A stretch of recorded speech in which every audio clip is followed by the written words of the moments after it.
पुराने जमाने की बात है। एक बड़े साम्राज्य पर राजा फिरोज शाह राज करते थे। उनका दरबार दूर दूर तक मशहूर था। दरबार में विद्वान, कवि, मंत्री, सेनापति और दरबारी रोज इकट्ठा होते। कोई कविता सुनाता, कोई राजनीति पर चर्चा करता, कोई युद्ध की रणनीति बताता। दरबार का माहौल कभी गंभीर, कभी रोचक और कभी हंसी ठिठोली से भरा होता। लेकिन एक चीज हमेशा सबको बेसब्री से इंतजार कराती थी, और वो था मुल्ला नसरुद्दीन का दरबार में आना। मुल्ला का अंदाज ही निराला था। कभी फटे पुराने कपड़े पहनकर आ जाते, कभी नंगी पगड़ी सिर पर बांधकर, कभी तो जानबूझकर अपनी जूती उल्टी पहनकर चले आते। दरबारी पहले तो हैरान होते, फिर ठहाकों से हंसते।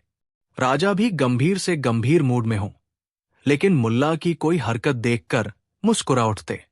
उस दिन भी दरबार सजा था। राजा अपने सुनहरे सिंहासन पर बैठे थे, मंत्री अपनी अपनी जगह पर और विद्वान अपने पांडुलिपियों में झांक रहे थे।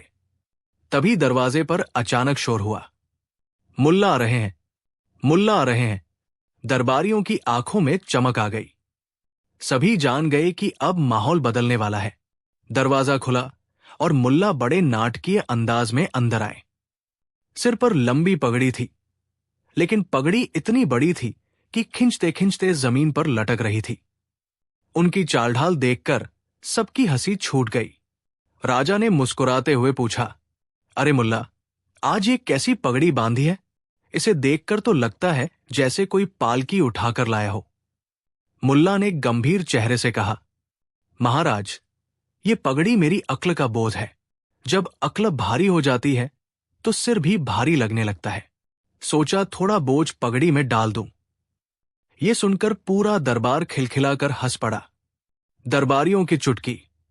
दरबार का एक मंत्री बोला, मुल्ला, आपकी अक्ल तो इतनी मशहूर है कि लोग कहते हैं जहां अक्ल की जरूरत हो वहां मुल्ला को बुला लो। मगर आज आप किस काम से आए हैं? मुल्ला ने इधर उधर देखा, फिर बोला, मैं एक सवाल लेकर आया हूं।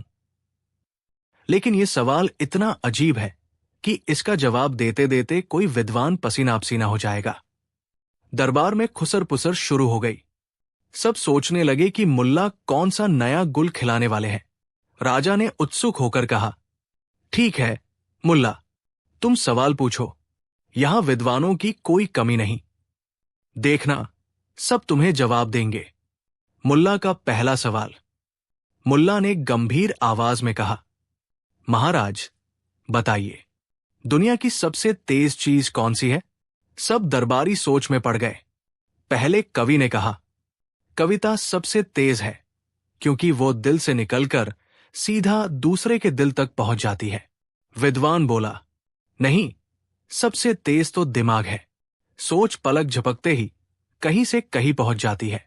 सेनापति बोला, तलवार सबसे तेज है, एक झटके में काम तमाम कर देती है। मंत्री बोला, नहीं, सबसे तेज तो खबर है, एक जगह से दूसरी जगह पलक झपकते फैल जाती है। राजा ने सिर हिलाया और बोले, तो मुल्ला, अब तुम बताओ, तुम्हारे हिसाब से सबसे तेज क्या है? मुल्ला ने अपनी लंबी पगड़ी ठीक करते हुए कहा, महाराज, सबसे तेज तो भूख है। सुबह तक नहीं होती और दोपहर तक पेट चिल्लाने लगता है, और अगर कहीं स्वादिष्ट भोजन दिख जाए तो भूख इतनी तेज दौड़ती है कि आदमी अपने सारे काम भूल जाता है। इतना कहकर मुल्ला ने अपने पेट पर हाथ रखा और मजाकिया ढंग से गुर्र गुर्र की आवाज निकाली। पूरा दरबार ठहाकों से गूंज उठा।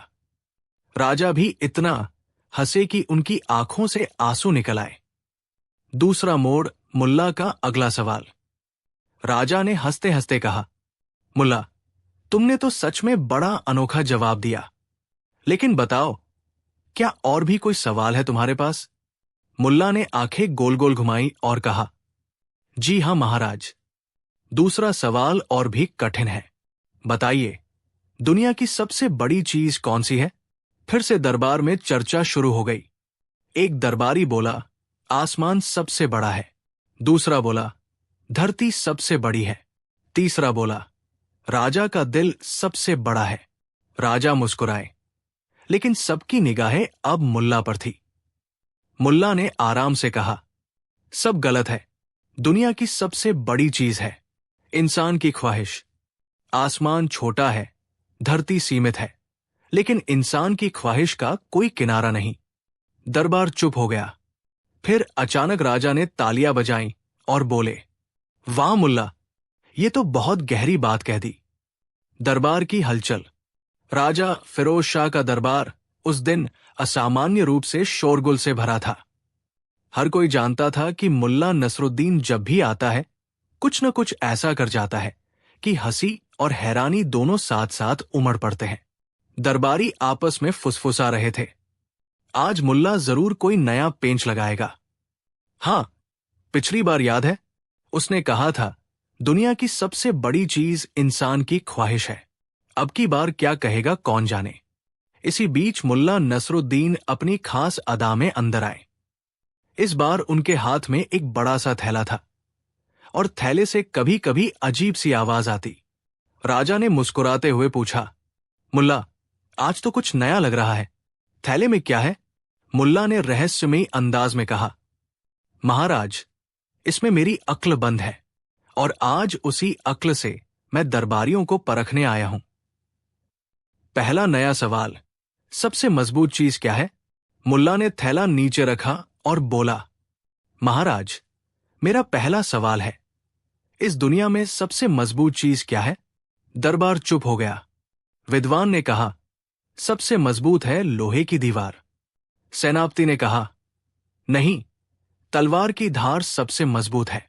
कवि बोला, प्रेम सबसे मजबूत है, क्योंकि प्रेम से दिल बंध जाते हैं। मंत्री बोला, पैसा सबसे मजबूत है, जिसके पास हो वही हुक्म चलाता है। राजा ने सबकी बातें सुनी और फिर मुल्ला की तरफ देखा। तो मुल्ला, अब तुम्हारी बारी है, बताओ, तुम्हारे हिसाब से सबसे मजबूत क्या है? मुल्ला ने थैले को थपथपाते हुए कहा, महाराज, सबसे मजबूत है इंसान की आदत। आदमी पत्थर की दीवार तोड़ सकता है, तलवार से युद्ध जीत सकता है, धन भी खो सकता है, लेकिन अपनी आदत, उसे तोड़ना सबसे कठिन है। दरबार एकदम शांत हो गया। फिर राजा ने मुस्कुराते हुए कहा, सच कहा मुल्ला, आदत सचमुच सबसे मजबूत है। अच्छा जवाब। दूसरा नया सवाल, सबसे कमजोर चीज क्या है? मुल्ला ने हंसकर कहा, अब अगला सवाल सुनिए, दुनिया में सबसे कमजोर चीज क्या है? दरबारी एक दूसरे की तरफ देखने लगे। कवि बोला, फूल की पंखुड़ी सबसे कमजोर है। सेनापति ने कहा, डर सबसे कमजोर है। विद्वान ने कहा, मनुष्य का शरीर कमजोर है, रोग से तुरंत गिर जाता है। मुल्ला ने आंखें मटकाई और बोले, नहीं महाराज, सबसे कमजोर चीज है इंसान की याददाश्त। जब उधार लिया हो तो भूल जाता है और जब उधार देना हो तो याद रहता है। पूरा दरबार ठहाकों से गूंज उठा। कुछ दरबारी तो अपनी जेबें छिपाने लगे। राजा हंसते हंसते बोले, मुल्ला, लगता है तुमने ये बात अपने कर्जदारों को देखकर सीखी है। मुल्ला ने मासूमियत से कहा, महाराज, मैं तो किसी से उधार लेता ही नहीं, बस कभी कभी याददाश्त उधार दे देता हूं। दरबारियों की खिंचाई।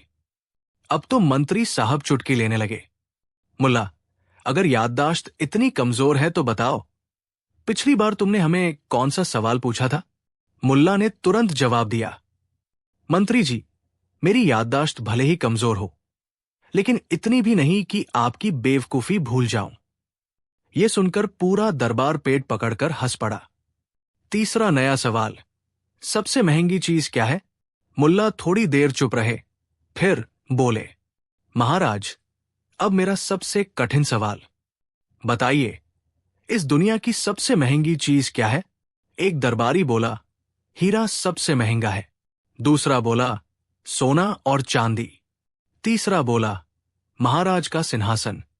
राजा ने गर्व से मुस्कुराया, लेकिन सबका ध्यान मुल्ला पर था। मुल्ला ने गंभीर आवाज में कहा, नहीं महाराज, सबसे महंगी चीज है इंसान की इज्जत, क्योंकि खो जाए तो लाखों सोने के सिक्के भी उसे वापस नहीं ला सकते। दरबार में सन्नाटा छा गया।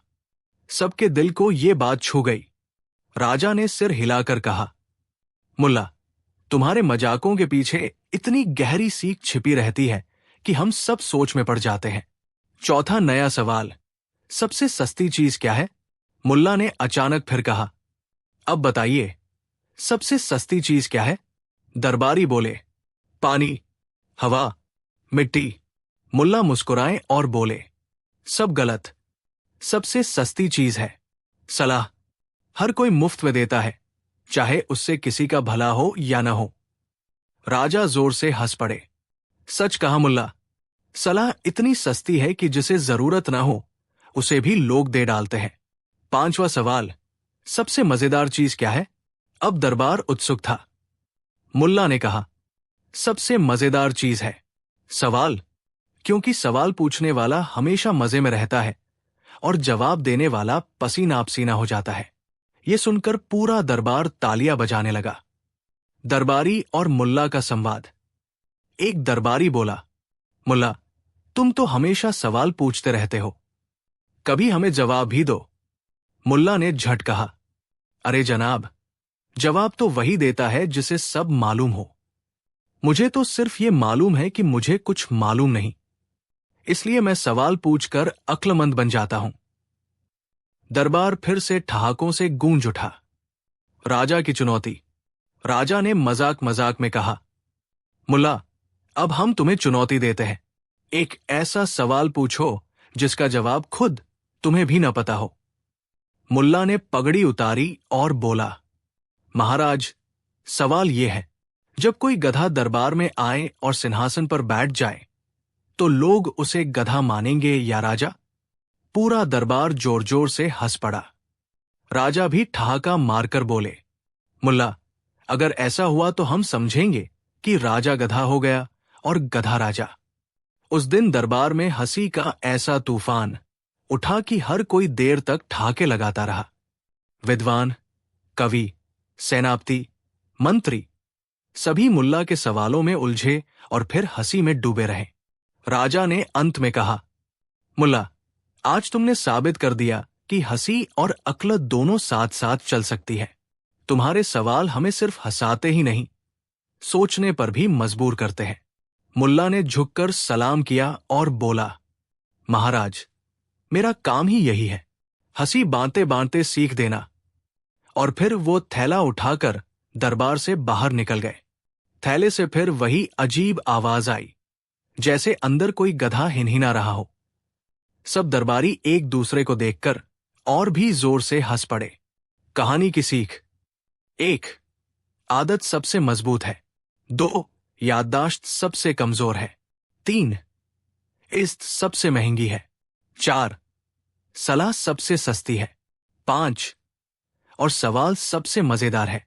मुल्ला नसीरुद्दीन ने दरबार में किया ऐसा कारनामा कि इतिहास बन गया। दरबार की शाम। पुराने जमाने की बात है। एक छोटे से परंतु समृद्ध राज्य में फिरोज शाह नाम का एक राजा राज्य करता था। राजा का दरबार बड़ा भव्य था। सुनहरे झूमर, चांदी के थाल, महकते धूप के ढेर और नीले लाल तकियों पर बैठी दरबारी मंडली। राजा को ज्ञान पसंदी, न्यायप्रियता और थोड़ा व्यंग्य भी पसंद था। इन्हीं खूबियों के कारण उनके दरबार में विद्वान, कवि, सेनानी, व्यापारी और विभिन्न पेशों के लोग आते रहते थे। मगर उस राज्य में एक चीज ऐसी थी जो सबका दिल जीत लेती। वो थे मुल्ला नसीरुद्दीन। मुल्ला की बुद्धि हल्की फुल्की और व्यंग्य तीखा था। वो न केवल लोगों को हंसाते थे, बल्कि अपनी सीधी सादी बातों से कभी कभी राजा और महत्वपूर्ण लोगों के चेहरे पर भी प्रश्न खड़े कर देते थे। मुल्ला की बातें ऐसी रहस्यपूर्ण होती कि लोग हंसते हंसते सोचने लगते और सोचते सोचते मुस्कुराने लगते। एक शाम, जब सूर्य डूबकर लाल नारंगी चादर सी बिछा रहा था, फिरोज शाह अपने सिंहासन पर बैठे थे और दरबार पूरा सजा हुआ था। कवि अपनी नई कविता का परिचय दे रहे थे। एक मंत्री भूले भटके सा महत्वपूर्ण दस्तावेज लेकर आए हुए थे और कुछ विद्वान दर्शन शास्त्र की बातें कर रहे थे। तभी महल का बड़ा द्वार धीरे धीरे खुला और वहां से मुल्ला नसीरुद्दीन आई। लेकिन आज कुछ अलग था। उसके हाथ में एक पुराना रंगुतरा बैग था। उसके चेहरे पर किसी पवित्र मिशन की गंभीरता झलक रही थी, मगर आंखों में वही शरारती चमक थी जो हमेशा रहती थी। दरबार में हल्की सी सरसराहट हुई। मुल्ला आए हैं। लोग उसे देखकर मुस्कुराए और राजा की ओर उम्मीद भरी नजरों से देखते रहे कि मुल्ला आज क्या नई शरारत आने वाले हैं। मुल्ला ने बड़े विनम्र ढंग से सलाम किया, बैग को सिंहासन के पास रख दिया और कहा, महाराज, आज मुझे दरबार के सामने कुछ कहना है। मैं एक काम करके जाना चाहता हूं और अगर आप चाहें तो ये काम इतिहास में दर्ज हो जाए। राजा ने गंभीरता और जिज्ञासा के मिश्रित भाव से कहा, बताओ मुल्ला, क्या करोगे? इतिहास बड़ा भारी काम है, हर किसी के बस का नहीं। मुल्ला ने मुस्कुराते हुए कहा, महाराज, इतिहास तो शब्दों का खेल है, पर कभी कभी एक छोटी सी हरकत से भी इतिहास बन सकता है। और आज मैं एक ऐसी हरकत करने आया हूं जो हमारे राज्य की पहचान बदल देगी। दरबार में एक पल के लिए सन्नाटा छा गया। आखिर मुल्ला का कौन सा कारनामा होगा जो इतिहास कर देगा? विद्वानों के चेहरों पर संदेह था, कवियों की मुस्कान उभर आई और राजा की आंखों में हल्की सी चमक। प्रकरण मुल्ला की शर्त। मुल्ला ने कहा, महाराज, मैं एक छोटी सी शर्त रखना चाहता हूं। आप दरबार में बैठो और जो भी सवाल पूछेगा मैं उसका जवाब दूंगा, पर मेरे जवाब सामान्य नहीं होंगे। यदि कोई मुझसे ऐसा काम करा दे जो आज तक किसी ने नहीं किया और लोग उसे देखकर सोचें, ये तो इतिहास बन गया, तो मैं उस दिन आपने जितनी भी मिठाइयां रखवाई थी सबका हिसाब की उत्तर दूंगा। यह सुनकर दरबार में हल्की सी खींच सी हुई। एक मंत्री ने कहा, मुल्ला, ये तो बड़ी हठी बात है। लोग तो बस हंसते रहते हैं, पर इतिहास बनाना अलग बात है। मुल्ला ने बैग से एक छोटा सा मुश्त लघु झुंड निकाला। उसमें कुछ पत्ते, रस्सी और एक छोटा शीशा रखा था। ये मेरी तैयारी के साधन हैं, मुल्ला ने कहा। अगर आपको मंजूर हो तो आज के बाद लोग हमारी बातें और आपके राज्य के किस्सों को स्कूलों में पढ़ाएंगे। राजा ने हंसते हुए कहा, तुम कितना बड़ा दावेदार हो मुल्ला, पर अगर ये सब मजाक है और लोग सिर्फ गर्मी में पसीना बहाकर हंस रहे हैं तो क्या इतिहास बनेगा?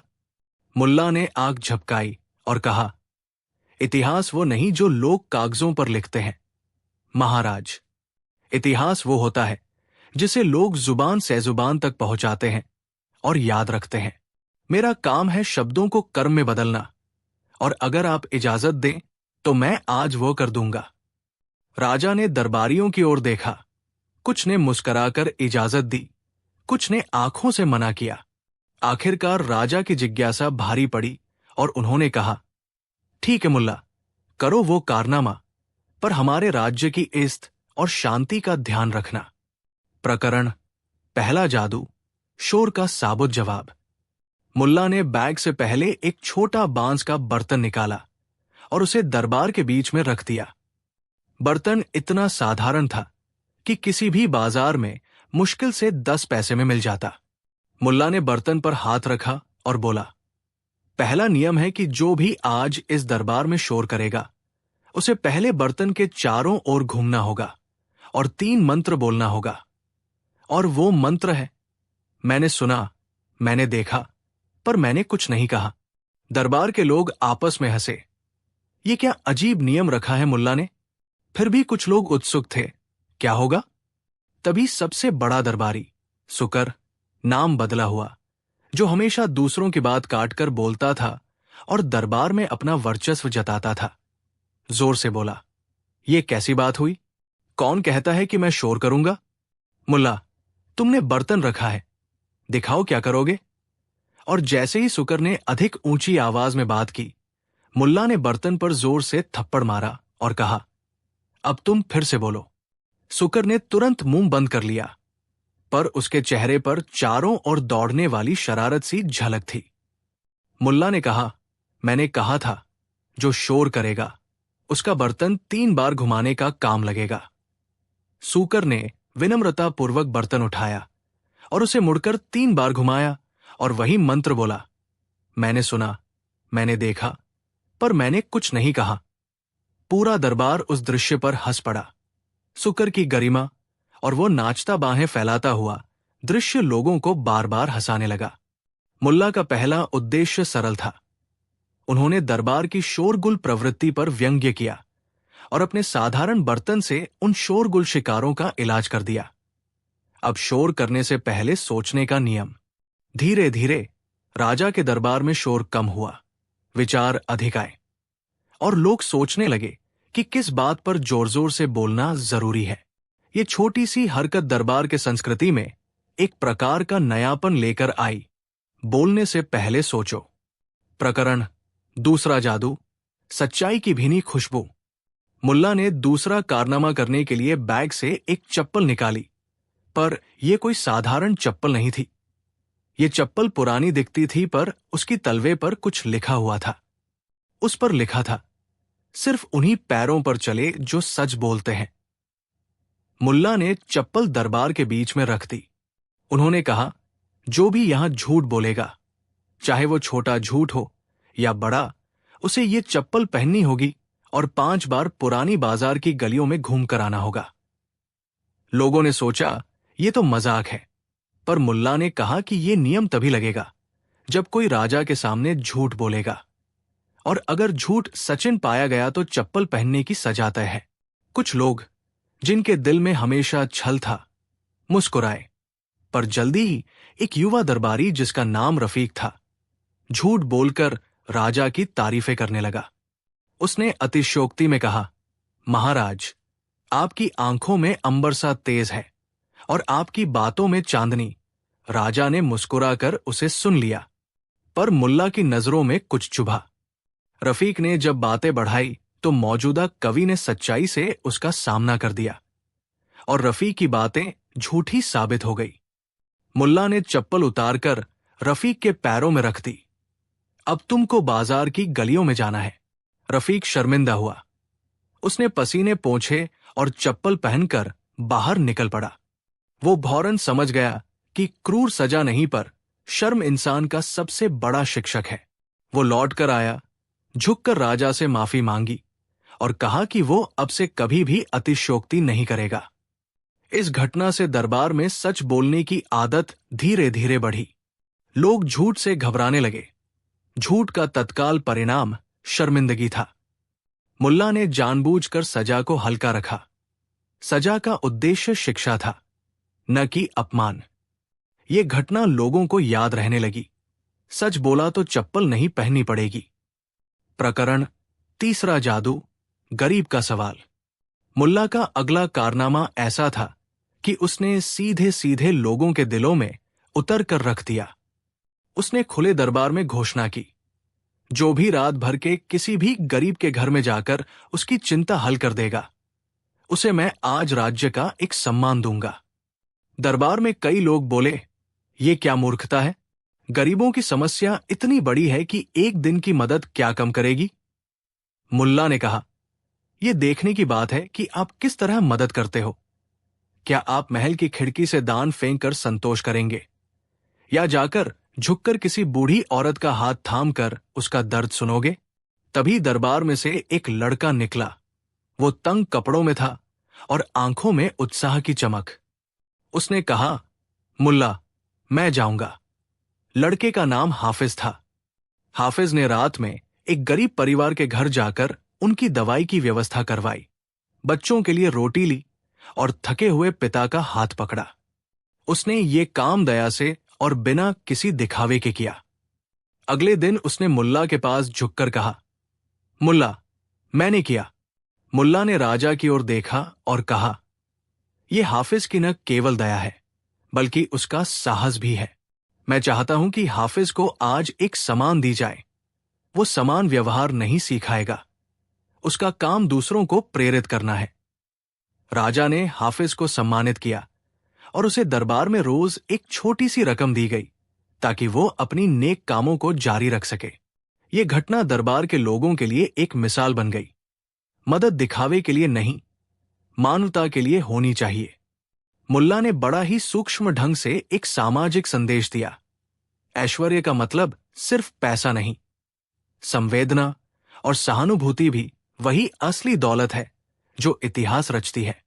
प्रकरण चौथा, जादू, बुद्धि का खेल। मुल्ला का अगला लक्ष्य था लोगों की बुद्धि और विवेक को आजमाना। उसने दरबार में एक पहेली दी। यदि कोई नदी का पानी ऊपर उठना शुरू कर दे और नगर के सब तालाब सूख जाएं, तो सबसे पहले तुम क्या करोगे? कुछ दरबारी वैज्ञानिक उत्तरों पर ध्यान देने लगे।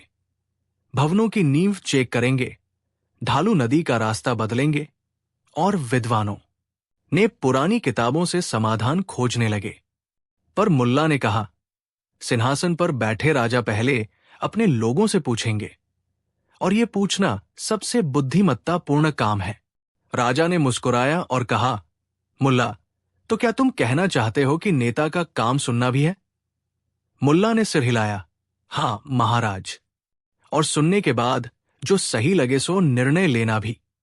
मगर सुनने के बिना निर्णय अधूरा रहता है। ये वार्तालाप दरबार में एक नई परंपरा की ओर बढ़ने लगा, नेताओं को सुनने की परंपरा। लोग महसूस करने लगे कि बुद्धि सिर्फ ज्ञान नहीं, बल्कि सुनने का हुनर भी है। मुल्ला ने ये सब कुछ इस तरह से समझाया कि दरबार में बैठे लोग अपने कर्तव्यों की महानता समझने लगे। आखिरी और सबसे बड़ा कारनामा। दरबार में अब 3-4 दिनों से मुल्ला के प्रयोग चल रहे थे। लोग पहले की तरह नहीं थे। वे सोचकर बोलते, सच बोलकर जीते और दूसरों की मदद के लिए आगे आते थे। मुल्ला ने अब अपने बैग से आखिरी और सबसे बड़ा आइटम निकाला, एक बड़ा घुमावदार शीशा। शीशे के चारों ओर पुराने चित्र बने थे, लोगों की तानाशाही और दया, झूठ और सच, शोहरत और साधारण जीवन के बीच की दूरी। मुल्ला ने कहा, अब मैं वो करूंगा जिससे ये पूरा राज्य हमेशा के लिए बदल जाएगा। पर इसके लिए मुझे आपकी मदद चाहिए। जो भी दरबार का हर सदस्य हर रोज 1 महीने के लिए किसी अजनबी से एक बार बात करेगा। ना रुपयों की कामना, ना बड़ा बनने की चाह, सिर्फ उसकी सुनने की इच्छा के साथ। अगर ये नियम पूरा हुआ तो मैं आज जो कर रहा हूं उसे इतिहास कहूंगा। राजा के सिर पर सुस्ती और जिज्ञासा एक साथ आई। ये तो बड़ा नियम है। कुछ दरबारी बोले, 1 महीने? सब व्यस्त है। हम व्यापार और राज्य कार्य में व्यस्त हैं। मुल्ला ने मुस्कुराते हुए कहा, आप व्यस्त हैं, इसलिए आपकी सुनने की हालत खराब हो गई है। पर इतिहास उन्हीं की रचना करता है जो समय निकालकर कुछ नया करते हैं। राजा ने आखिरकार सहमति दी। ये एक कठिन परख थी, पर यदि सफल हुआ तो ये राज्य की सौंधी खुशबू से भरी विरासत बन जाएगी।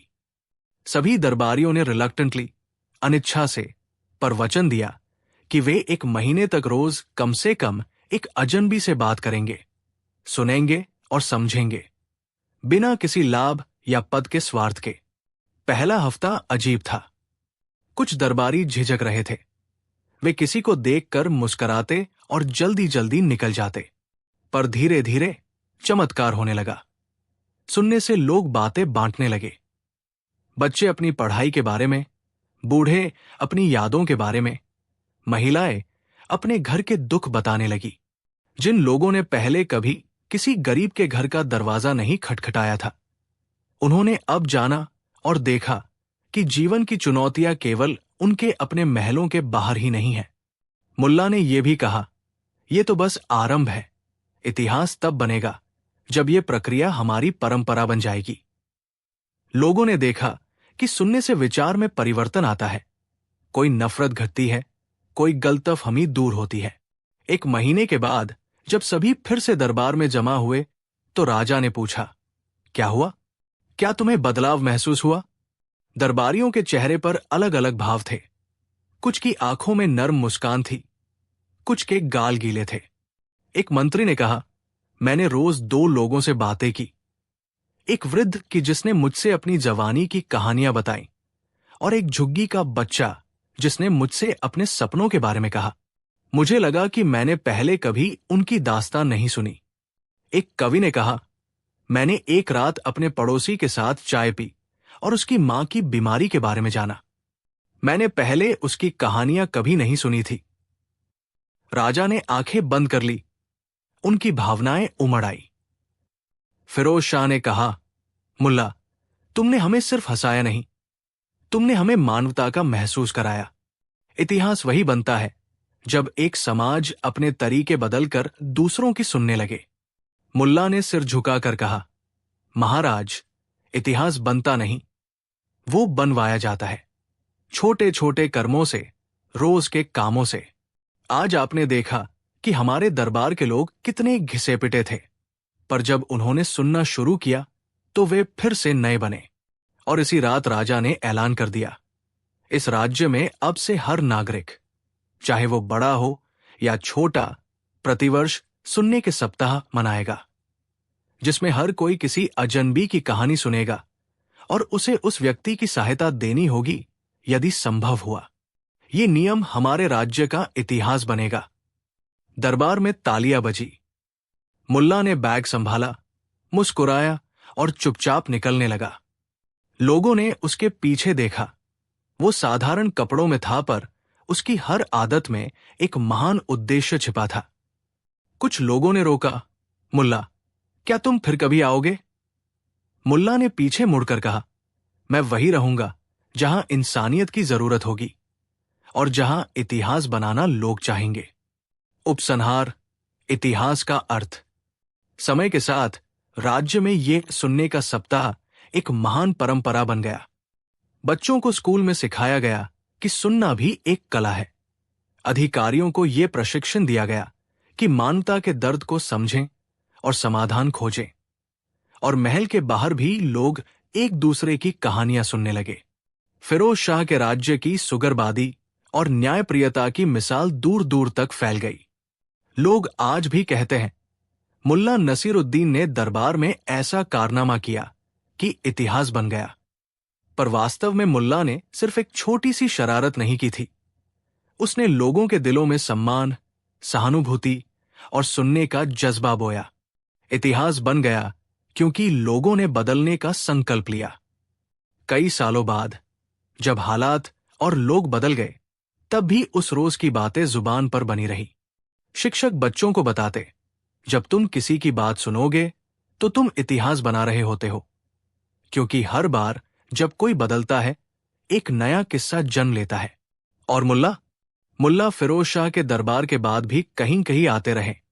कहीं गरीब के घर पर कुछ मदद कर देते, कहीं बच्चों को कहानियां सुनाते और कहीं बड़े मोटे इंसानों को उनकी बातें सुनकर हंसा देते। उनकी अदा वह थी कि वे हर जगह से एक सबक लेकर जाते और उसे दूसरों के साथ बांटते। किसी इतिहासकार ने एक बार लिखा, इतिहास केवल युद्ध और सिंहासनों का रिकॉर्ड नहीं, ये उन छोटे छोटे मानवीय पलों का संग्रह है जिनमें लोग बेहतर बनते हैं। मुल्ला का वो कारनामा, जब उसने दरबार को सिखाया कि सुनना भी एक बहादुरी है, वे पलों में से एक है।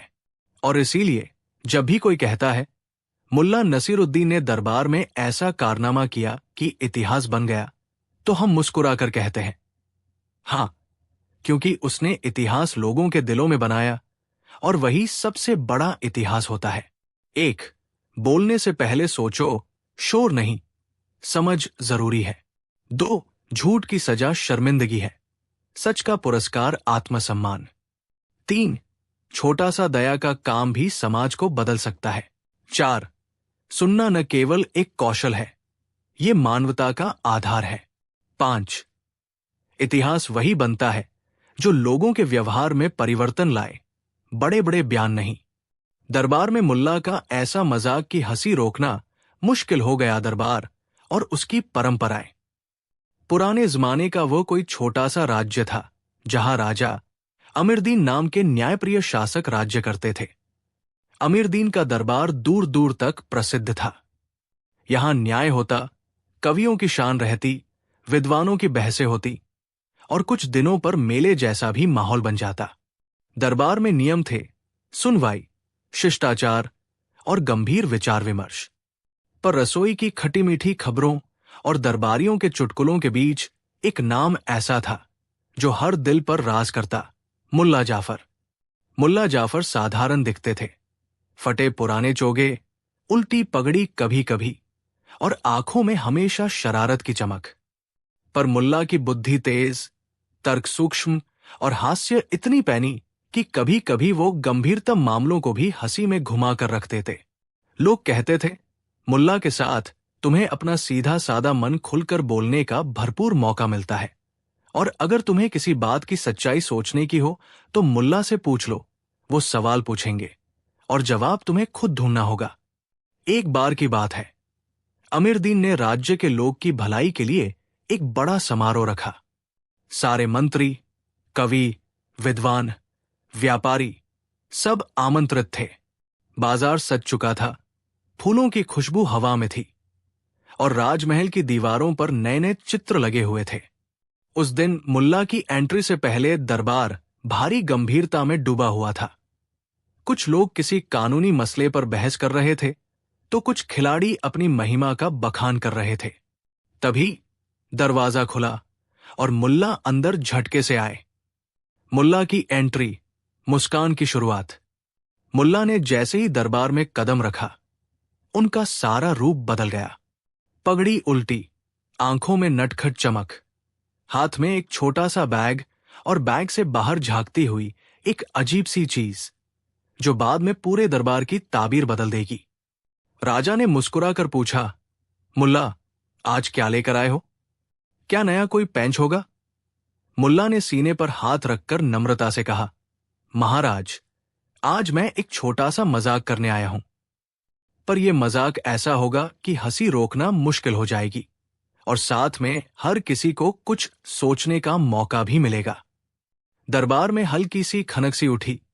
कुछ लोग चौंक कर देखे, कुछ ने आंखों से संकेत किया, हंसी होगी या शर्म। मुल्ला ने अपनी पगड़ी संभाली और आगे बढ़े। उन्होंने बैग से एक छोटा दर्पण निकाला, साधारण, गोल, किनारों पर नक्काशी। दर्पण को उठाकर मुल्ला ने कहा, यह दर्पण जादुई है। सबने एक दूसरे को देखा। जादुई दर्पण। विदूषक बातें दरबार के लिए नई नहीं थी, पर मुल्ला जब कहते थे तो लोगों की उम्मीदें बढ़ जाती। मुल्ला ने दर्पण को राजा को दिखाया और बोले, महाराज, ये दर्पण सच बोलता है, पर सच को थोड़ा मजेदार ढंग से।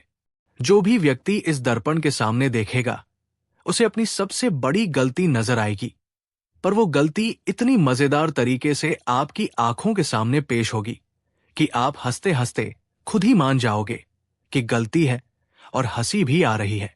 आप क्या कहते हैं? आज दरबार में 1 घंटा दर्पण की परीक्षा कर लें? राजा ने शुरुआती हिचक के बावजूद अनुमति दे दी।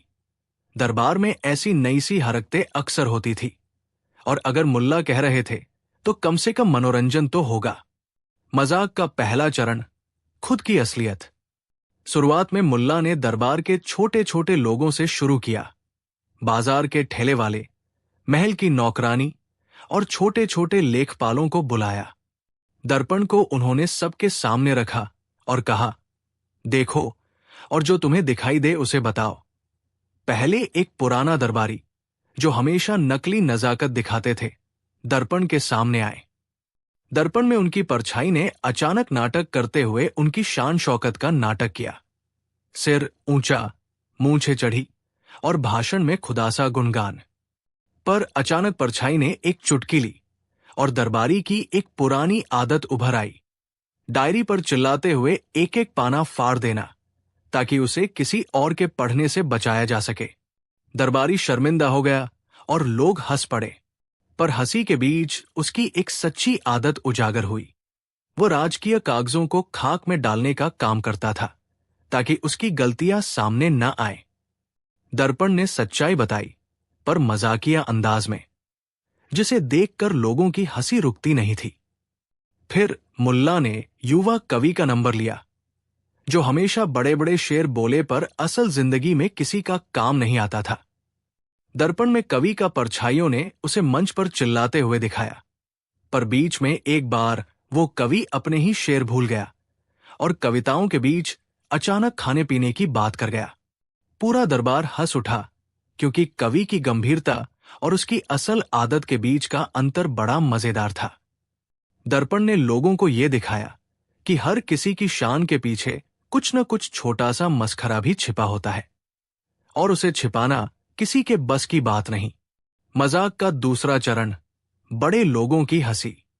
फिर मुल्ला ने दर्पण को धीरे धीरे बड़े लोगों के सामने रखा, मंत्री, सेनापति और अंत में राजा के सामने। हर एक के सामने दर्पण ने कुछ हैरान कर देने वाला किया। मंत्री की परछाई ने उसे कर रहे दस्तावेजों के बीच एक चिट्ठी निकाली, जिसे उसने राजसत्ता की नीतियों के विरोध में लिखा हुआ पाया। पर जब परछाई ने वो चिट्ठी पढ़ने की कोशिश की तो वो अचानक टूट गया। दरअसल चिट्ठी में सिर्फ बड़े बड़े शब्द थे, पर विचार शून्य। दर्पण का मजाक साफ था। दिखने में बहुत कुछ बोलने वाले लोग अक्सर असल में कुछ साबित नहीं करते। लोग हंसे और मंत्री का रंग झील की तरह उतर गया, पर हंसी रुकती नहीं थी। सेनापति के सामने दर्पण ने उसका सैन्य परिधान बदलकर उसे नाचता हुआ दिखाया, कदम थिरकते, ढोल की थाप पर नृत्य करते। सेनापति शर्मिंदा हुआ पर हंसी दबा न पाया। लोग सोचने लगे कि कितने गंभीर लोग भी एक छोर पर हंसी के पात्र बन जाते हैं। दर्पण की सबसे बड़ी चाल तब खुली जब राजा के सामने आया। अमीरदीन का चेहरा गंभीर था, पर दर्पण में उनकी परछाई ने उन्हें ऐसे नजरों से दिखाया जैसे वे बच्चों को टॉपियां बांटकर हंस रहे हों। पर अचानक परछाई ने राजा के जूतों का रंग बदलकर लाल कर दिया, और राजा के जूतों का लाल होना शुरू हुआ तो दरबार में सबकी हंसी फूट पड़ी, क्योंकि राजा के जूतों का रंग बदलना एक ऐसी बात थी जिसकी कोई उम्मीद न कर रहा था। राजा ने स्वयं अपनी हंसी पर काबू न पाया और थकहार कर रो पड़े, लेकिन उनकी आंखों में एक संतोष भी था। दर्पण की सच्चाई ने राजा की आत्मपरख करवा दी, और हंसी ने दरबार के पूरे माहौल को बदल दिया। चुटकी में गंभीरता से जिंदादिली में आने का जश्न। जब मजाक बनता है विद्रोह। मुल्ला का मजाक अब केवल हंसी तक सीमित नहीं रहा। उसने दरबारियों के भीतर छुपे हुए जज्बातों को बाहर आने पर मजबूर कर दिया। कुछ दरबारियों ने दर्पण को चिढ़ाने की कोशिश की, पर दर्पण ने मजाक के साथ साथ उनकी कमजोरियां भी खोली। एक धनाढ़िय व्यापारी जो हमेशा अपने भारी भरकम बैग से सोने की गिनती करता था, दर्पण में अचानक खुद को बिना बैग के दिखा, पर पीछे पीछे उसके पास के लोग उसे देखकर हंस रहे थे। व्यापारी की आंखें नम हुए, क्योंकि उसने महसूस किया कि उसकी असल महत्वता पैसे से नहीं, लोगों के दिलों से बंधी है। और दर्पण ने ये बात मजाक के कपड़े में पिरोकर सुना दी। एक विद्वान ने दर्पण को धकेल कर कहा, यह सब झूठा शोर है। असल ज्ञान आवाज से नहीं, किताबों से आता है। दर्पण ने विद्वान को जवाब दिया, पर नहीं, दर्पण तो केवल परछाई दिखाता था। पर छवि में विद्वान की परछाई अपने कागज के पन्नों पर दिखी, पर वे पन्ने पढ़ते पढ़ते सो गए। दर्पण ने सवाल उठाया, क्या ज्ञान पठन मात्र है या उसे समझकर जीना भी जरूरी? विद्वान ने हल्की सी स्मित और शर्माई हुई। उसने महसूस किया कि ज्ञान का अर्थ केवल पढ़ना नहीं, उसे व्यवहार में उतारना भी है। दर्पण ने हल्के से मजाक में सच्चाई दिखा दी, और फिर क्या, दरबार में चर्चा छिड़ गई। ज्ञान के असली मायने क्या है? मुल्ला ने मजाक का आयाम बढ़ाया। उन्होंने दरबारियों से कहा कि दर्पण केवल हंसी नहीं लाएगा, वो हर उस व्यक्ति की असलियत दिखाएगा जो बिना सच का सामना किए जीवन बसर कर रहा है। यदि किसी ने अपने होने को कागजों में छुपा रखा है या किसी बड़े पद की आड़ में सच्चाई को दबी हुई रखा है, तो दर्पण उसे दिखा देगा। मुल्ला ने कहा। कुछ लोगों को यह बात भा गई, कुछ ने इसे खतरे की घंटी माना, पर दर्पण की सच्चाई को रुकाया नहीं जा सका। और जब सच्चाई खुलती है तो या तो लोग उसका स्वागत करते हैं या उसका विरोध। यही तो मानव स्वभाव है। हंसी का सैलाब। मुल्ला का असली मजाक तब चरम पर पहुंचा जब उन्होंने दर्पण को स्टेज पर रखा और पूरे दरबार को आमंत्रित किया कि वे सभी एक साथ दर्पण में देखें। एक साथ हंसना आसान है, पर जब कई लोग एक साथ अपनी कमजोरी देखेंगे तब हंसी रोकना मुश्किल हो जाएगा। उन्होंने कहा। राजा ने सहमति दी। ये मौजमस्ती किसे नापसंद थी। दरबार में सारे लोग जमा हुए। कुछ की आंखें जिज्ञासा से चमक रही थी, कुछ की धड़कन तेज थी और कुछ मुस्कुरा रहे थे। मुल्ला ने दर्पण को बीच में रखा और एक एक कर लोगों को दर्पण के सामने बैठाया। पहले हिस्से में जनता के लोग आए, नाचने वाले, बाजार के दुकानदार और बच्चों के माता पिता। दर्पण ने बच्चों को उनकी अनोखी हरकतें दिखाईं। कृपया धन्यवाद की जगह छिटकाते हुए, मुझे चाहिए कहते हुए चेहरों की बचकानी सी झलक। उन बच्चों ने दर्पण की बात सुनकर सीधे सीधे अपने माता पिता की ओर देखा और हंसियों ने उन पर टूट पड़े। हंसी फैलती गई और अक्सर हंसी में परवरिश के छोटे छोटे सच छिपे होते हैं, जिसे सुनकर सब शर्मिंदा भी होते।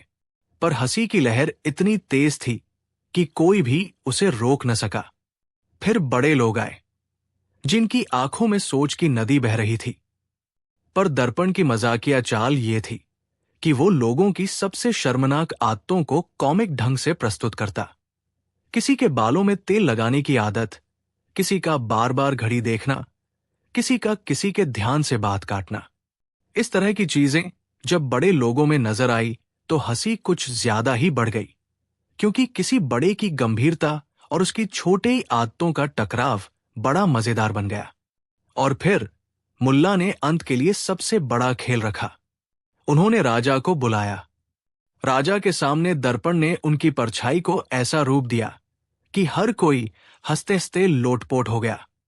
पर दर्पण का सबसे बड़ा शॉट यह था कि वो राजा की परछाई में एक छोटा सा बच्चा दिखाता, जिसने राजा के कपड़ों पर हाथ फेरते हुए कहा, आप मेरे पापा नहीं हैं, पर आप जैसा सोचते हैं वैसा बनने की कोशिश कीजिए। ये एहसास कि राजा भी एक इंसान है, उस बिंदु पर दरबार में ठहाके गूंज पड़े। राजा ने खुद अपनी हंसी को रोक न पाया और मन से उठकर झुककर कहा, मैं भी मनुष्य हूं और मुझे भी अपनी गलतियां दिखती हैं। उस समय की हंसी न केवल मजाक की थी, बल्कि रिश्ता भी बना रही थी, जो राजतंत्र को जनता से जोड़ता था। मगार्जन और सोच। हंसी का सैलाब इतना बढ़ा कि दरबार के सारे सदस्य लोटपोट हो रहे थे। पर हंसी के साथ साथ एक नर्म सोच भी जन्म ले रही थी। लोग दर्पण के सामने खड़े होकर अब अपनी कमजोरियों को स्वीकार करने लगे, और ये स्वीकृति शक्तिशाली थी। कुछ दरबारियों ने साधारण सा अनुभव साझा किया कि कैसे वे अपने पद से डर जाते हैं और ईमानदारी से कुछ नहीं कह पाते। कुछ ने असल में अपने पुराने गलत निर्णयों पर पछतावा जताया। दर्पण ने सबको इतना सहज कर दिया कि लोग खुलकर अपने मन की बातें कहने लगे, और यही तो मुल्ला का उद्देश्य था। राजा ने मुल्ला को आने पर बुलाया और कहा, तुमने हमें हंसाया, पर साथ ही एक बड़ा सबक भी दिया, और यह सबक इतना आसान और प्रभावशाली था कि लोगों ने उसे अपने जीवन में उतार लिया। तुमने दरबार की गंभीरता को हास्य में घेर कर उससे आत्मनिरीक्षण का मार्ग निकाल दिया। मुल्ला ने नम्रता से कहा, महाराज, हंसी वो दवा है जो कड़वी सच्चाइयों को मिठास के साथ खिला देती है। जब लोग हंसते हुए सीखते हैं तो सीखना आसान होता है। हंसना ही नहीं, बदलना भी। मुल्ला के उस मजाक की गूंज पूरे राज्य में फैल गई। लोग कहते, दरबार में मुल्ला का ऐसा मजाक हुआ कि हंसी रोकना मुश्किल हो गया। पर कुछ लोगों ने उससे ज्यादा कहा, हंसी के साथ हमारी जिंदगी बदल गई। दरबार ने कुछ नई परंपराएं रच ली। हर सप्ताह एक हंसी और स्वीकृति सभा बुलाई जाती, जहां लोग खुलकर अपने छोटे छोटे दोषों पर हंसते और फिर उन्हें सुधारने का वचन देते। मंत्री अब अपने निर्णयों की समीक्षा करते, कवि अपनी कविताओं में जीवन की असलियत भरने लगे, और व्यापारी अपने पैसों के साथ लोगों की भलाई का भी हिसाब रखने लगे। ये सब बदलवा मुल्ला के उस मजाक का प्रत्यक्ष प्रभाव था। मुल्ला जाफर कहाँ गए, कौन जानता है, पर वो अपनी जिंदादिली के साथ हर शहरगांव में गए। कहीं हंसी बिखेरी, कहीं सच्चाई की चुटकी दी। लोग आज भी याद करते हैं वो दिन जब दर्पण ने हर किसी की असलियत को कॉमिक अंदाज में दिखाया और पूरी सभा हंसते हंसते खुद को पहचान गई।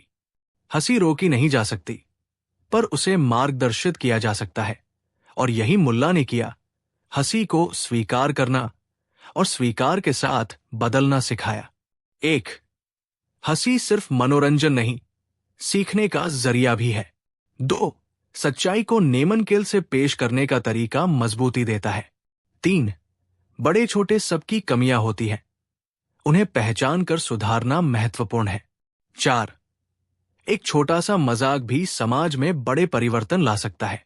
दरबार की उन दीवारों में जब से राजा इम्तियाजुद्दीन का राज्य किया, लोगों की आवाजें और हंसी ठहाके यही गूंजते रहे थे। राजा न्यायप्रिय थे, पर उनके दरबार में कुछ ऐसी रस्मी चीजें भी थी जिन्हें समय के साथ लोग स्वीकार कर चुके थे। दिखावा, रस्म रिवाज और ऊंचे दर्जे की बातें।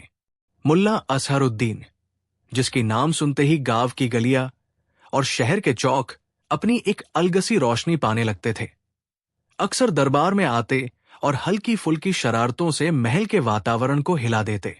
मुल्ला की शख्सियत में अदब और मस्ती का ऐसा मेल था कि जिसे देखो वो पहले खूब हंसता और फिर सोच में पड़ जाता। लेकिन उस दिन मुल्ला ने ऐसा काम किया कि मंत्रियों की नींद उड़ गई और दरबार की गंभीरता कुछ देर के लिए हवा में तैरती रही। उस सवेरे बाजार की हलचल कुछ अलग थी। लोग कह रहे थे कि आज दरबार में किसी बड़े फैसले की घोषणा होने वाली है और अमीरों के साथ साथ छोटे व्यापारी भी जश्न के इंतजार में थे। मुल्ला भी सवेरे सुबह महल की ओर आए, पर वे किसी तरह के स्वागत की आस में नहीं थे। उनकी आंखों में कोई ठोस सा इरादा चमक रहा था। वे सीधे राजा के सामने नहीं पहुंचे। पहले वो सभा के बाहर बैठे और आसपास के लोगों का मूड समझा। कुछ लड़कियां मिठाई बांट रही थी, कुछ बूढ़े अपने पुराने किस्से सुना रहे थे और चारों ओर से बातें टपक रही थी। तो क्या मुल्ला उन्हीं बातों में कुछ अलग सुन रहे थे? दरबार में घुसते ही उन्होंने अपने मशहूर तरीके से सलाम किया। राजा मुस्कुराए और कहा, मुल्ला, आज तुम कुछ अलग लग रहे हो। क्या नया मजाक लेकर आए हो? मुल्ला ने धीरे से जवाब दिया, महाराज, मजाक नहीं, पर एक सच्चाई है जिसे मैं दरबार के सामने रखना चाहता हूं। ये सुनते ही दरबार में हल्की सी खनक सी आई। विद्वानों की निगाहें तुरंत तनी और मंत्री अपने अपने कागज संभालने लगे। दरबार में सबसे अधिक ध्यान खींचने वाला शख्स था मंत्री मिर्जा सुल्तान, जिसकी चाल ढाल और बोलने का ढंग हर किसी पर भारी पड़ता था। मिर्जा साहब ने राजा से कहा, महाराज, मुल्ला को मंच मत दो, वे तो बस हंसाने आते हैं। पर राजा ने अपनी उत्सुकता से कहा, देखते हैं मुल्ला क्या बताते हैं।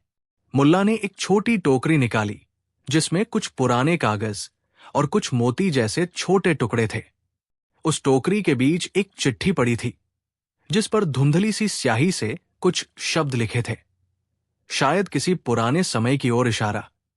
मुल्ला ने चुपके से कहा, ये कागज मैंने बीते कई सालों से इकट्ठे किए हैं। रोजाना लोग दरबार में आते जाते हैं और अपनी कहानियां सुनाते हैं, पर कुछ कहानियां ऐसी होती हैं जिन्हें किसी ने न तो देखा और न सुना। वे कुछ देर चुप रहे, फिर बोले, मुझे लगता है कि आज उन कहानियों को सुनाने का वक्त आ गया है। दरबार में बैठे कुछ लोग गुनगुनाए, कुछ ने हंसी में उड़ेला और मंत्री मिर्जा सुल्तान की भौहें और भी गंदी होकर सिकुड़ गई। मिर्जा साहब का नाम वहां फैला था।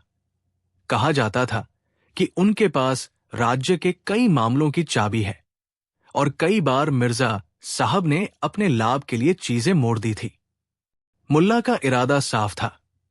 वे न केवल मौज मस्ती करना चाहते थे, बल्कि एक ऐसी बात उजागर करना चाहते थे जो बहुतों के लिए खामोशी से दबा दी गई थी। मुल्ला ने पहले सभा के सामान्य लोगों से मांग की कि वे अपने अपने छोटे छोटे किस्से बताएं। एक एक कर लोग आगे आए और उन किस्सों ने दरबार में एक अलग तरह का हलचल पैदा की। किसी ने बताया कि कैसे एक दरबारी ने उसके खेतों से गेहूं उठवा ली। किसी ने कहा कि कैसे एक अधिकारी ने बिना वजह उस पर झूठा इल्जाम लगाया। हर कहानी पढ़ने से अधिक गूंग गई। उन छोटे छोटे घटनाओं में कुछ बड़ा छिपा हुआ था। मुल्ला ने सबको धैर्य से सुना और उन सभी किस्सों को सफेदी से कागजों पर दर्ज किया। किसी ने पूछा, मुल्ला, ये सब क्यों? मुल्ला ने कहा, क्योंकि अगर हम सब मिलकर सुनेंगे तो सच्चाई सामने आएगी। जब बात मंत्री मिर्जा सुल्तान की आई तो माहौल बदल गया। किसी ने बताया कि मिर्जा साहब ने हाल ही में एक गांव के जमीन के रजिस्ट्रेशन में छेड़छाड़ करवा दी थी और उस गांव के कुछ लोग अब बेघर हो गए थे। कहावत के अनुसार जो बातें छुपी रहती हैं वे धीरे धीरे जहर बन जाती है। मुल्ला ने सबको मिर्जा साहब के सामने खड़ा कर दिया और कहा, मिर्जा साहब, आपने क्या कहना है? मिर्जा ने गर्व के साथ कहा, जो मैंने किया वो राज्य हित में था। नियम दरनियम के अनुसार मैंने केवल आदेश पालन कराया। उसकी आवाज में एक कठोरपन था जो लोगों को चौंका देता था। पर मुल्ला ने ठंडी मुस्कान के साथ कहा, हमें नियमों की भाषा और नियमों के दरमियान के अर्थ को भी जानना चाहिए। इसके बाद मुल्ला ने एक अजीब प्रस्ताव रखा। वे चाहते थे कि जो भी मंत्री पर लगे आरोपों की बात सुन रहे हैं वे खुद उन जमीनों पर जाएं और देखें कि वास्तव में वहां क्या हाल है। दरबार में एक हलचल उठी। मिर्जा ने निडरता दिखाई और कहा कि ये व्यर्थ की बात है, उनकी प्रतिष्ठा को धब्बा नहीं लगना चाहिए। पर राजा ने अचानक कहा, अगर मुल्ला कह रहे हैं तो जांच करवाई जाए। राजा की ये बात सुनकर मंत्री के चेहरे पर रंग उतर आया। मिर्जा ने दरबार को चुनौती दी कि जनता को भरोसा दिलाने के लिए वे स्वयं जाकर ये सब साफ करेंगे कि उन्होंने कुछ गलत नहीं किया। अगले दिन सुबह होने से पहले ही दल तैयार किया गया। राजा ने अपने कुछ विश्वास पात्रों को भेजा और मुल्ला को भी साथ ले लिया। गांव पहुंचने पर जो नजारा था उसने सभी की सांसें रोक दी। वहां के लोग छोटे छोटे झोपड़ों में रहते थे और उनकी आंखों में उन दिनों की थकान थी। कुछ औरतें आंखों से आंसू पोंछ रही थी और बच्चों के चेहरे पर भूख की छाप थी। प्रधान ने बताया कि उस जमीन पर मिर्जा साहब ने कुछ नकली दस्तावेज तैयार करवाकर अपना कब्जा दर्ज कराया और उन लोगों को वहां से निकाल दिया। ये जानकर दरबारियों के चेहरे पर शर्म और गुस्सा एक साथ आए। मिर्जा साहब, जो अपने महल की चमक दमक के बीच एक बड़े आदमी लगते थे, वही सड़े हुए पेड़ों की छाव में खड़े थे और उनकी आत्ममर्यादा धीरे धीरे टूटती दिख रही थी। मुल्ला ने पहली बार इस मामले में अपने तीखेपन को छोड़कर मृदुता से कहा, मिर्जा साहब, क्या आपने कभी उन लोगों की आंखों में देखा कि उनका घर क्या होता है? मिर्जा के होठ कांप उठे। उन्होंने कहा, मेरा काम राज्य की सुरक्षा है और जमीनों के ऊपर अधिकार वही व्यक्ति बनाएगा जो कानून के तहत कागज दिखा सके। प्रधान ने कहा कि कागज के बजाय हकीकत भी कभी कभी कागज से ऊपर होती है। यह सुनकर मंत्री कुछ कह न सके। मुल्ला ने धीरे से कहा, कानूनों का मकसद इंसान की बेहतरी है, न कि उसके गले की समृद्धि। वापसी पर रास्ते में कुछ लोग बोले कि अब क्या होगा? क्या राजा कुछ सख्त कदम उठाएगा?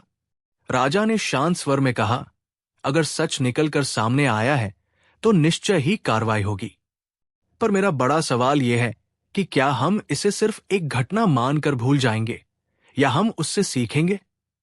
मुल्ला ने कहा, हम भूलेंगे नहीं अगर हम सब मिलकर उस गांव की सहायता करेंगे और मिर्जा साहब की नीति का भी परीक्षण करेंगे। न्याय सिर्फ सजा देना नहीं, सुधार भी है। इस तरह राजा ने आदेश दिए कि उन परिवारों को तुरंत राहत पहुंचाई जाए और मामले की न्यायिक जांच करवाई जाए। जब अगले हफ्ते जब जांच की रिपोर्ट दरबार में लाई गई तो सब कुछ धीरे धीरे स्पष्ट हुआ। कुछ दस्तावेज नकली निकले और कुछ अधिकारी भी मिलीभगत में मिले। सबसे बड़ा झटका तब लगा जब यह पाया गया कि मिर्जा ने अपने करीबी लोगों के नाम पर कुछ जमीनें दर्ज करवा ली थी और उन जमीनों के बदले में उसने उन्हीं लोगों को कुछ सरकारी अनुबंध दिलवा दिए थे। ये जानकर दरबार में सन्नाटा छा गया। कई लोगों ने सोचा कि मंत्री ऐसा हो ही सकता है, पर किसी ने सोचा भी न था कि इसमें इतना बड़ा घालमेल होगा। राजा ने कठोर स्वर में कहा, अगर यह सच है तो कानून के अनुसार कार्रवाई होगी। मंत्री मिर्जा का चेहरा सिकुड़ गया, पर वो अब भी अपनी कुर्सी से नहीं उतरना चाहता था। मुल्ला ने जब ये सब सुना तो उनके मन में कुछ और योजनाएं पनपने लगी। उन्होंने शांति से सुझाव दिया कि सजा के साथ साथ ये भी आवश्यक है कि लोगों का विश्वास बहाल किया जाए। उन्होंने कहा कि कई बार शुद्ध सजा से लोगों को डर मिलता है और वे चुप हो जाते हैं, पर विश्वास तभी लौटता है जब सत्ता अपने कर्तव्यों को ईमानदारी से निभाए और पीड़ितों को न्याय दिलवाए। राजा ने मुल्ला की बात मानी और आदेश दिए कि मिर्जा को सार्वजनिक रूप से गांव वालों के सामने आकर माफी मांगनी चाहिए और उन जमीनों को वापस करना चाहिए। मिर्जा ने पहले तो ये सब स्वीकार न किया, पर धीरे धीरे जब सबूतों के समाने उसकी हर कहानी टूटने लगी तो उसका गला सूख गया। लोगों की आंखों में घृणा उभर आई और कुछ ने अमाक शब्दों में कहा कि ऐसे लोग नहीं होने चाहिए जो दूसरों की मेहनत पर अपना कब्जा जमाते हैं। मिर्जा जब लोगों के सामने खड़ा हुआ तो उसने पहले तो अपने हिस्से की चुप्पी बनाए रखी, पर जनता की दलीलों और मुल्ला की तर्क तर्क बातों ने उसे घेर लिया। मुल्ला ने बिना किसी भड़काहट के कहा, मिर्जा साहब, आपने जो किया वो केवल नियमों की फांसी नहीं, बल्कि लोगों की इंसानियत की हत्या है। आप कहते हो कि आपने कागज दिखाए, पर कागज तो पन्नों का व्यापार बन गए हैं जब तक उनका अर्थ लोगों की भूख नहीं मिटाता। मिर्जा के गले से आवाज टूटी और उसने अंततः माफी मांग ली, पर उससे भी अधिक महत्वपूर्ण था कि उसने उन जमीनों को वापस करने का ऐलान किया और उन परिवारों को आर्थिक मदद देने की बात कही। ये मोड़ किसी ने कल्पना भी नहीं की थी कि एक मंत्री अपने रूप में इतना परिवर्तन दिखा सकता है। मगर कहानी यही खत्म न हुई। मुल्ला ने देखा कि मिर्जा का बदलाव केवल एक सार्वजनिक निर्णय के कारण नहीं हुआ था, बल्कि उसके भीतर कुछ टूट गया था। मुल्ला ने आग्रह किया कि मिर्जा कुछ समय गांव में रहें, लोगों से मिले और सीधे तौर पर उनकी समस्याओं को समझें। मंत्री की आंखों में झिझक थी, पर राजा के आदेश के बाद उसे अपना अहंकार छोड़ना पड़ा। कुछ महीनों के भीतर मिर्जा ने खुद देखा कि छोटे छोटे सवाल जो गांव के लोगों ने उठाए थे, वे बड़े निर्णयों की नींव थे। उसने देखा कि एक उचित प्रबंध से कितनी जिंदगी बच सकती है और कितनी बदली जा सकती है। मिर्जा की आंखें खुल गई। उसने समझा कि सत्ता का अर्थ सिर्फ आदेश देना नहीं, बल्कि लोगों के साथ चलना भी है। इन सब घटनाओं ने दरबार और राज्य में एक नई हवा बहा दी। लोग अब खुलकर कहने लगे कि अगर कोई गलती हुई भी तो उसे सुधारा जा सकता है। मुल्ला की सूझबूझ ने न केवल एक मंत्री की चाल बदल दी, बल्कि शासन के मूल्यों को भी परखा। राजा ने मुल्ला को सलाम करते हुए कहा, तुमने आज जो किया वो केवल एक मजाक नहीं था, तुमने न्याय के परिदृश्य को बदल दिया। मुल्ला ने सिर झुकाकर कहा, महाराज, मेरा मकसद केवल यह था कि हम सभी इंसानियत को अपनी नींव में रखें। जब इंसानियत होगी तभी कानून भी उसका सम्मान करेगा।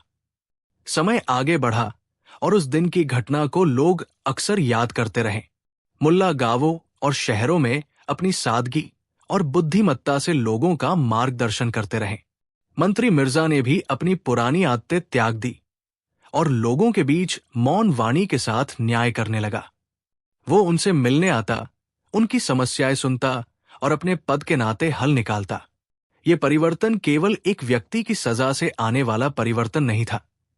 ये एक ऐसे समाज का परिवर्तन था जिसने सीखा कि सच्चाई को आखिरकार स्वीकार करना ही सबसे बड़ी बहादुरी होती है।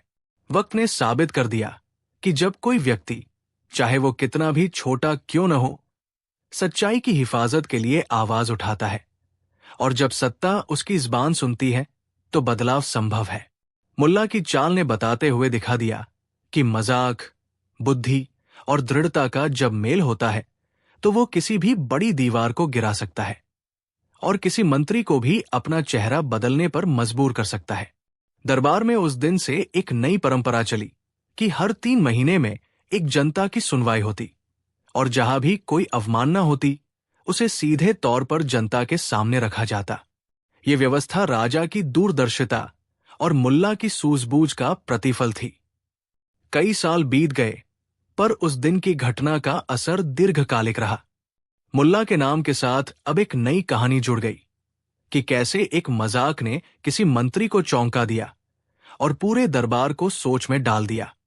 लोग अब कहते थे कि अगर किसी को भी कोई अनियमितता दिखे तो वो खुलकर कहे, क्योंकि सरकार सुनने को तैयार है। ये विश्वास धीरे धीरे समाज में घुल गया और लोगों का जीवन बेहतर होने लगा। मुल्ला ने अगर कहीं कोई सवाल उठाया तो वो केवल मुद्दे उठाने के लिए नहीं, बल्कि समाधान पुख्ता करने के लिए था। उन्होंने ये देखा कि मजाक और शरारत का सही इस्तेमाल न्याय की अदालत में भी उपयोगी हो सकता है, क्योंकि हंसी ने लोगों के बीच के घृणित पर्दों को हटाया और उनको एक दूसरे के निकट ले आया। कहानी का अंत इस मायने में नहीं है कि दुष्टता मिट गई, बल्कि ये बतलाता है कि जब सच्चाई सामने आती है और जब लोग उसे सुनने को तैयार होते हैं, तब पद और प्रतिष्ठा का मुखौटा खुद ही गिर जाता है। मुल्ला ने दरबार में ऐसा काम किया कि मंत्री चौंक गया, पर उससे भी बड़ी बात यह थी कि उस चौंकने से कितने लोगों की आंखें खुली और कितने लोगों ने अपनी जिंदगी में सुधार लाने का संकल्प लिया। और इसी तरह मुल्ला का नाम इतिहास की उन पंक्तियों में लिखा गया जो बताती है कि कभी कभी एक इंसान की हिम्मत बाकी सबका रुख बदल देती है।